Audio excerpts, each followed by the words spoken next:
برادران سخنا بسیارند. عاقبت کارانی است. دعواگری نکنید مردم.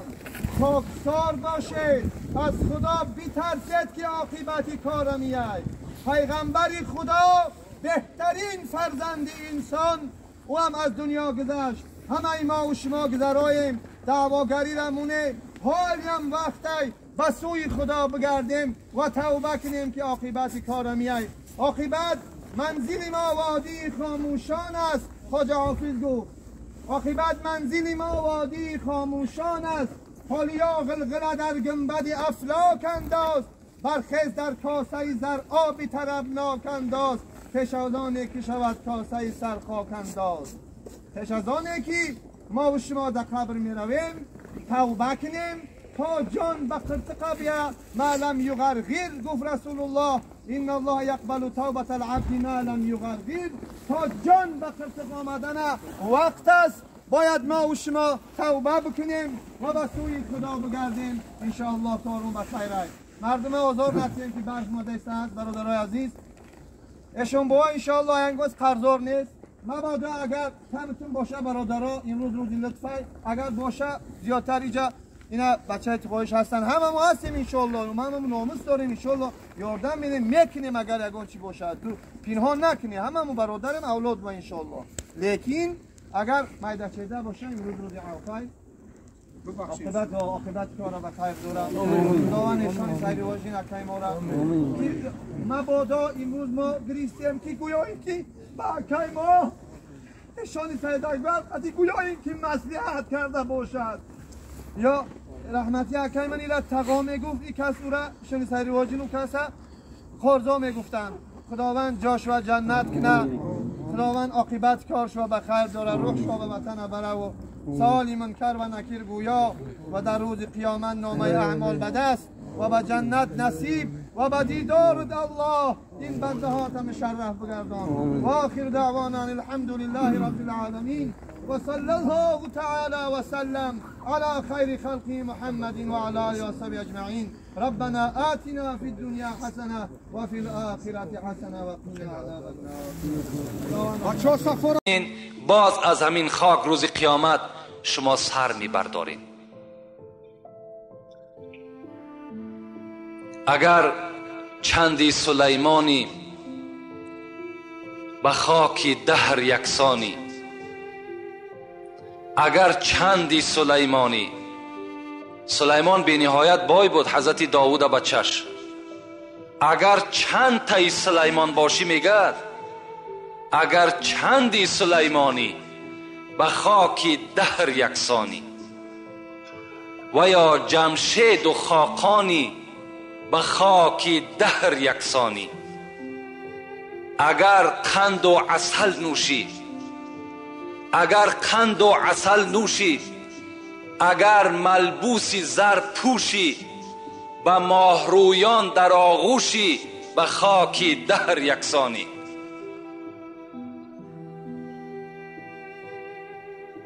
اگر قند و عسل نوشی، اگر ملبوسی زر پوشی، به ماهرویان در آغوشی به خاک دهر یکسانی. اگرچه فرد دورانی، یعنی اگرچه آدم عادی هم که باشی، اگرچه فرد دورانی به تخت خیش سلطانی، تو اندک روز مهمانی به خاک دهر یکسانی. اگرچه شاه تورانی، اگرچه شاه تورانی کی زور از شیر غرانی، پسند پهلوانانی به خاک دهر یکسانی. به یاد روی جانانی، به یاد روی جانانی، جنون تو سینه بریانی، چو بلبل گر غزل خوانی به خاک دهر یکسانی. البته به البته از خاک بودیم به خاک باز میگردیم. باز از خاک روز قیامت ما و شما سر میبرداریم. ایز خاکت آفریده خاکیا هوشیار باش. خاک بودی خاک و گردی در میان هوشیار باش. البته دنیا جای ابدیت نیست. دنیا جایی نیست که ما و شما ابدی زندگی کنیم. اگر از خلاصه مرگ همین ما و شما بفهمیم، همین قدر ما و شما بفهمیم که دنیا جای ابدی نیست، همین برای ما و شما کفایت کننده است. رسول اکرم میگه کفا بالموت واعظا، برای شما داملای امر معروف کننده لازم نیست. در صورتی که آدم عاقل تابوت بیند باید که عبرت بگیرد. میگه پیغمبر تابوت برای شما داملا هست، تابوت برای شما خود مولوی هست، همون خود برای شما عبرت هست. دنیا جای ابدیت نیست. زمان پیغمبر خدا بود. رسول اکرم میگه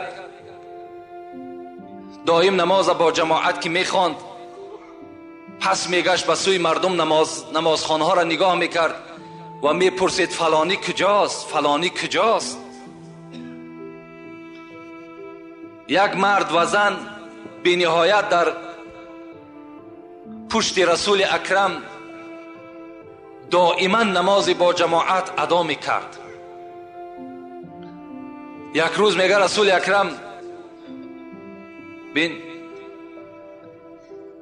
این موی سفید و این عائله موی سفید که کمپیر بودن، اینها حرکت کننده به سوی نماز جماعت بودن. امروز خدا ما و شما را تن صحت داده است، سلامتی خوب داده است، مسجدهای کشاده که باز میگم غنیمت هستند، اینها را داده است. ما و شما به این قدر نعمت خدا نمیرسیم. باز خدا رحمت کند عمر، سخنم کمتر بیرون از موضوع می شود. دورای حضرت عمر بود. حضرت میگه وقتی که پهلو گشتن نگاه کردن که یک مرد در جماعت نیست. میگه گفت فلانی کجاست؟ گفتن فلانی بیمار است. حضرت عمر وقتی میشنید که فلانی بیمار است میرفت تفتیش میکرد در اصل بیمار است یا نه. میگه وقتی که شنید بیمار است خیست، میگه خانهش رفت، خانه همون مرد رفت. میگه درش تق تق کرد، گفت فلانی. میگه از داخل آواز داد لبی و میگه آمد در کشاد. وقتی عمر دید لرزه در وجودش پیدا شد. میگه ناگفته عمر گفت من سبب نیامدن جماعتم بیمار هستم. حضرت عمر گفت تو بیمار هستی؟ گفت بله بیمار هستم. گفت لعنت خدا بر تو.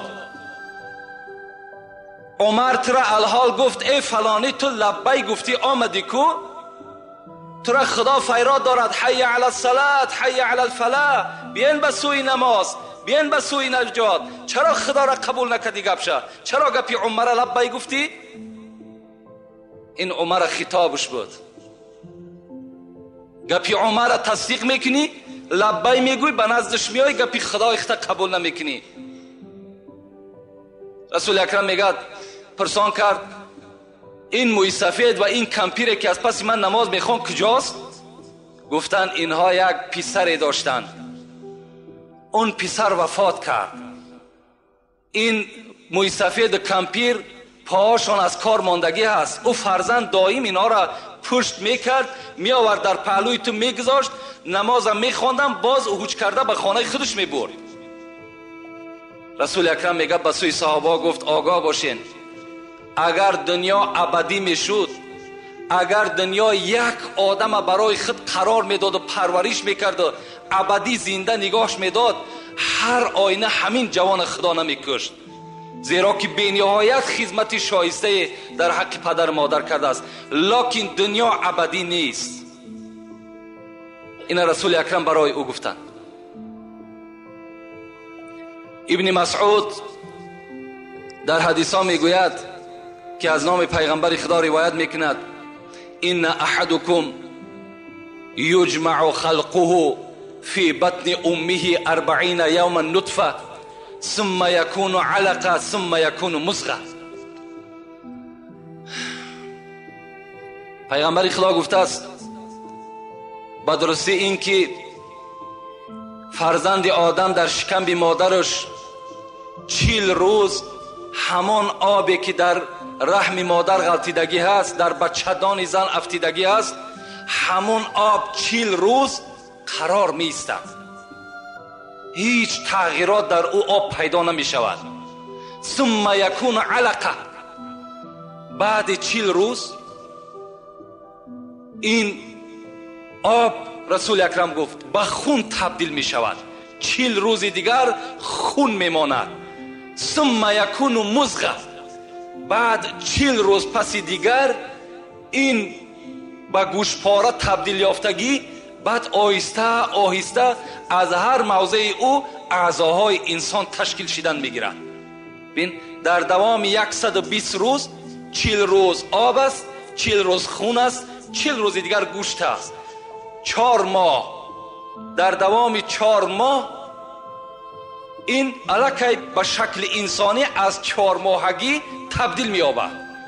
تا 120 روزه اگر فتوای امروزه میگد اگر زن بخواهد که ابورت کند، یعنی فرزند سقط میگیم، اگر نابود کند جایز است، لیکن بعد 4 ماهگی دیگر جایز نمی شود، حکم قتل در بین پیدا می شود، همچنان که فرزند خودش قتل کرده است. اینا فتوا میگد.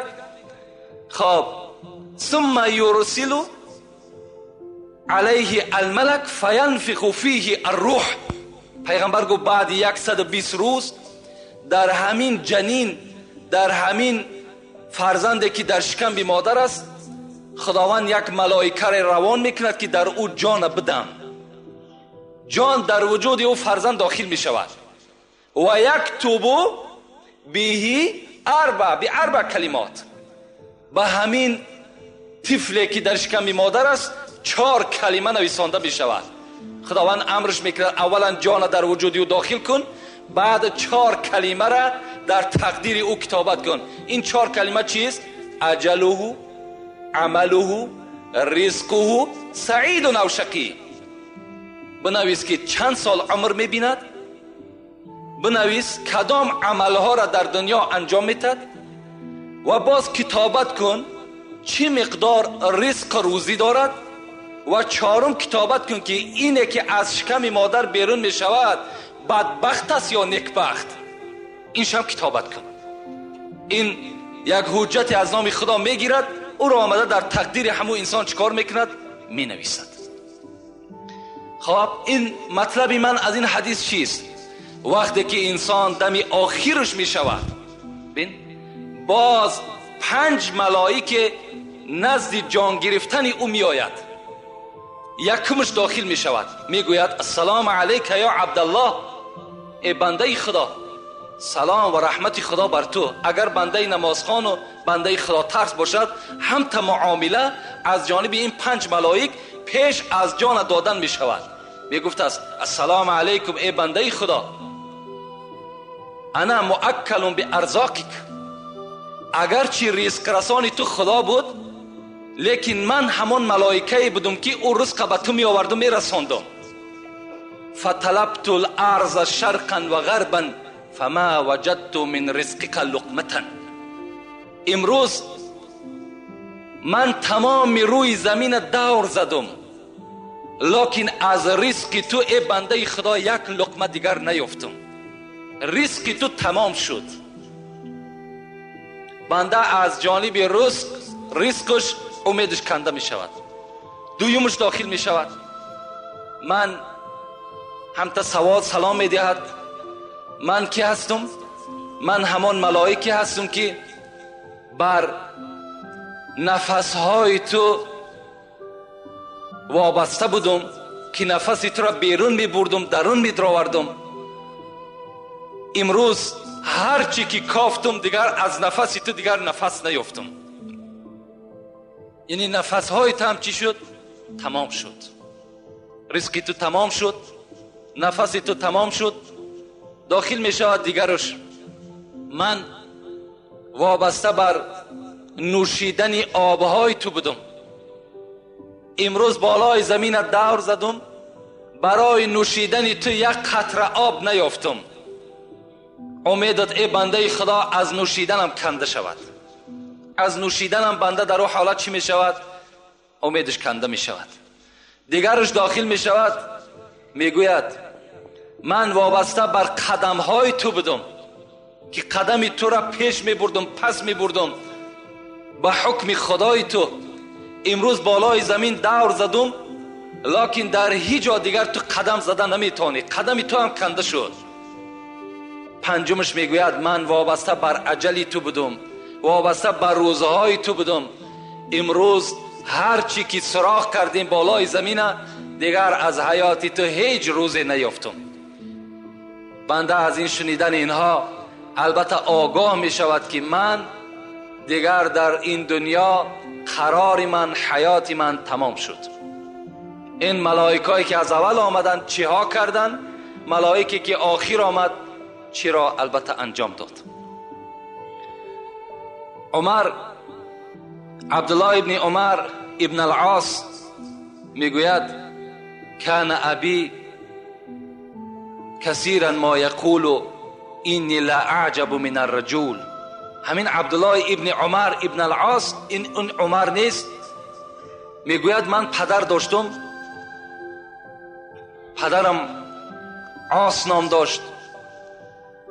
میگفت که من تعجب میکنم، پدرش به همین عبدالله میگفته است، من الرجل الذي ينزل به الموت و معه عقل و لسان لا يصفه. میگه از پدر میشنیدم که برای چی که همین آدم‌هایی را که مرگ بالاشان میآید در زمانی که زبانشان کار کرده سای، در زمانی که عقلش با همراهی خودش هست، چرا که وصف نمیکنن که مرگ چگونه سخت است؟ چرا وصف نمیکنن؟ عبدالله میگه وقتی که همین پدر ما اجلش آمد بالای سرش آمدم، گفتم پدر تو دایی میگفتی که من در مردم تعجب ده هستم که زبانهاشون کار میکرد، عقلهاشون با خودشون بود، چرا که شدت مرگ بر ما بیان نمیکنن؟ امروز بالای تو همین شدت مرگ آمده است، چرا صفت نمیکنی؟ میگه پدرم به جانب من گفت الموت اعظم من الوصف. عبدالله گفت در حقیقت من میگفتم که چرا مردم وصف نمیکند، لیکن این شدت مرگ، بزرگی مرگ از وصف کردنم بالا بوده است، این را وصف کردن نمیشید است. ولکن سأوصف منه شیئا، لیکن عبدالله من بر تو کمی از این را بر تو بیان میکنم که شدت مرگ چگونه من حس میکنم. حضرت چی گفتن علی کتف جبل الرزوه. الحال گفت عبدالله من حس میکنم که من نمیدانم که بالا همین کتفی من همون کوی رزوان هست یا نه، لکن حس کرده ایستادم که همون کتفی من ده یک کوی کلانی که در پهلوی خانه داریم بالای کتفی من است. من کتف ما جمانده نمیتونم، من همتا تصور کردیستم. و دویم چیزی که حس میکنم الروح تخرج من ثقب الابره. همون پلوشی سوزن میگه ما و شما، آیا همون سوراخی سوزن گفت دیده عبدالله؟ حس میکنم که نفس من فقط به همون سوراخی برآمده است. چنان یک مشکلاتی بالای من آمده است که همین شدت مرگ همتا حس کردم بالای کتفم یک کوه هست و نفس من به مثل همون سوراخی سوزن میبراید. و فی جوفی در شکمم باشد شوکتون اوسج، در داخل همین روده های من حس میکنم که بوته خار مرغیلان داخل است که هر یک رگ مرا او میخلاند. همچنان گو حس میکنم. و دیگر وصفی که بر تو کنم گو عبدالله این است که من در همین زمینی که خوابم الحال زمین آسمان در بالای من نزدیک آمده است، فکر میکنم که بین این الحال من جقیده میشم. آیا همتا هست؟ عبدالله که میفهمید اینها یعنی الکی در بگیم یک خیالات این بنده، الکی در روح این بنده گذشته سای، خدا همتا شدت مرگ با بنده همتا ایشان میتد اگرچه چشم انسان او را نمیبیند. اینا البته شدت مرگ هستند، شدت موت هستند. مرگ البته آمدنی هست، در آمدن مرگ هیچ شک و شبهه‌ای نیست. شاعر عرب میگه الموت یأتی بغتة، مرگ ناگهان به سر بنده مؤمن می آید. مرگ پیشکی حجت ندارد، پیشکی یگان دستخط ندارد، یگان مکتوب روان نمیکند، بلکه ناگهان به بالای بنده چکار میکند؟ هجوم میکند. در هر حالت ما و شما البته تیار باشیم. چگونه ای که رسول اکرم پرسیدند من اکیس الناس، من اکرم الناس، زیرکترین مردم کی است؟ کی است؟ از همه زیرک، از همه چقان، از همه هوشیار کی است ای پیغمبر خدا؟ و کی است از همه دیده مکرمترین انسان در نزد خدا کیست؟ رسول اکرم چی گفت؟ گفتند من یذکر الموت،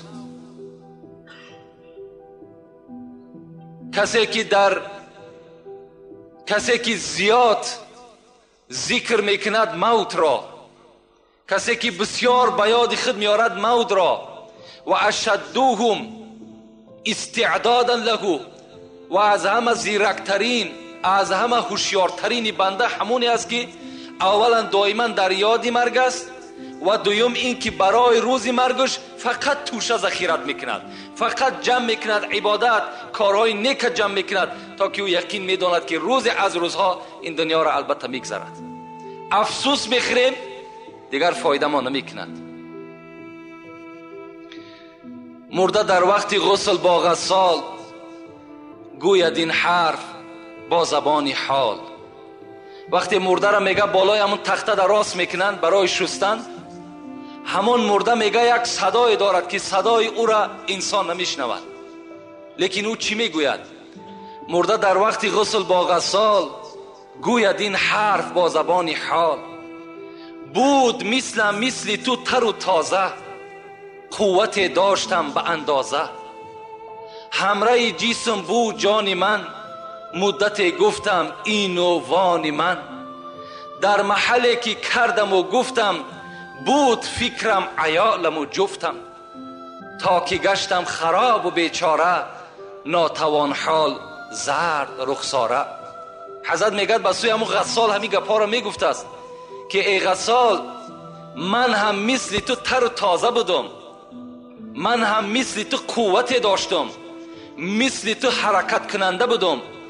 هر دمی که میخیستم و مینشستم، فرزندها و زن و فرزندهام در یاد من بود. حتی چنان مهنت زحمت برای من فرزند کودکام کردم که این چهره زردی که از من میبینی همه این برای فرزند زن است. مهنت ها میکردم. لکن امروز چیکار کنم که مرگ بالای من آمد و مرا بالا برای شستن آماده کردن. من خود دیگه غیرتی ندارم که بدنی خود بشوم. میروم برای زیمو باریک، در دوام میگفته است، میروم برای زیمو باریک، میدرایم به خانه تاریک. البته راه میرم که خیلی راه باریک است. خانه داخل میشم که هیچ روشنی ندارد. روشنی گور چی است؟ قرائت قرآن است. روشنی گور چی است؟ نماز با جماعت است. روشنی گور چی است؟ ترس خدا است. میروم برای زیمو باریک، میدرایم به خانه تاریک. این همه در مقام میماند، سر تنهام میفرستاند. همه آن چیزایی که من در دنیا ذخیره کردم، همه آن چیزایی را که من توپ کرده جمع کردم، همه این در مقام میماند، سر تنها میفرستاند. سر تنهای مرا میفرستاند. در دوام گفت آنچه بگذشت وقتی جان دادن، شرح آن را خدای داند من.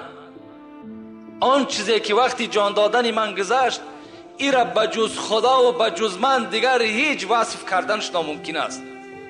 آنچه بگذشت وقتی جان دادن، شرح آن را خدای داند من.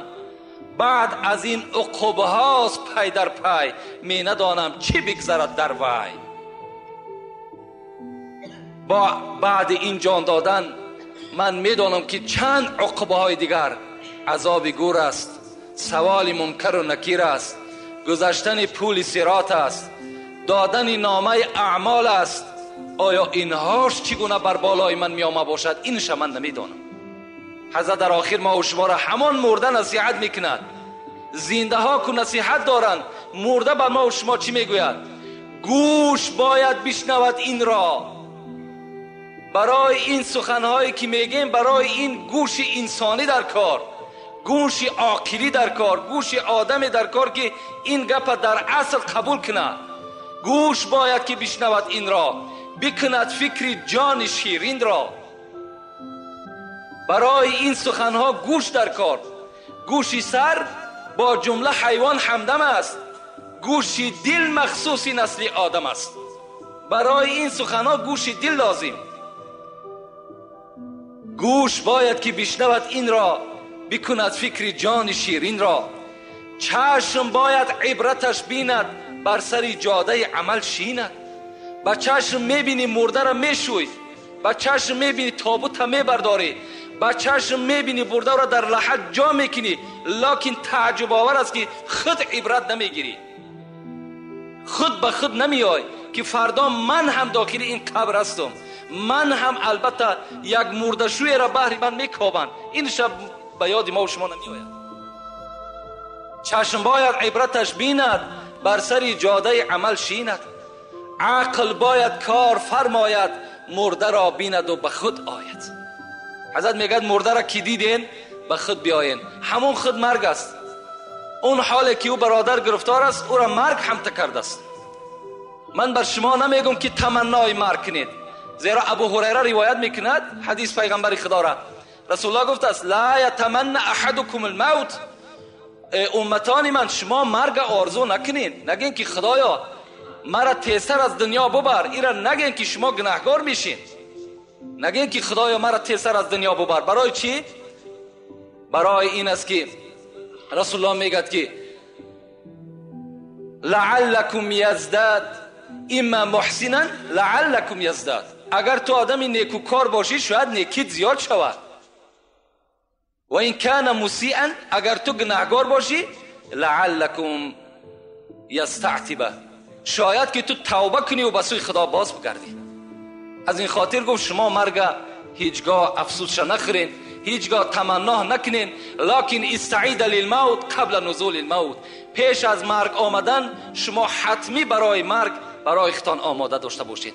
باید که تیار باشین.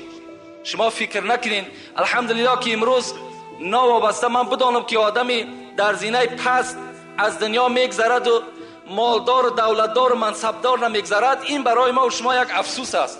لیکن همه میگذرد. در دنیا هیچ کس ابدی نمیماند. همه مورد سوال در نزد خدا با قرار میگیرد. این است یک مختصراً درباره مرگ و آن شدت هایی که البته دارد. باز بر شما میگم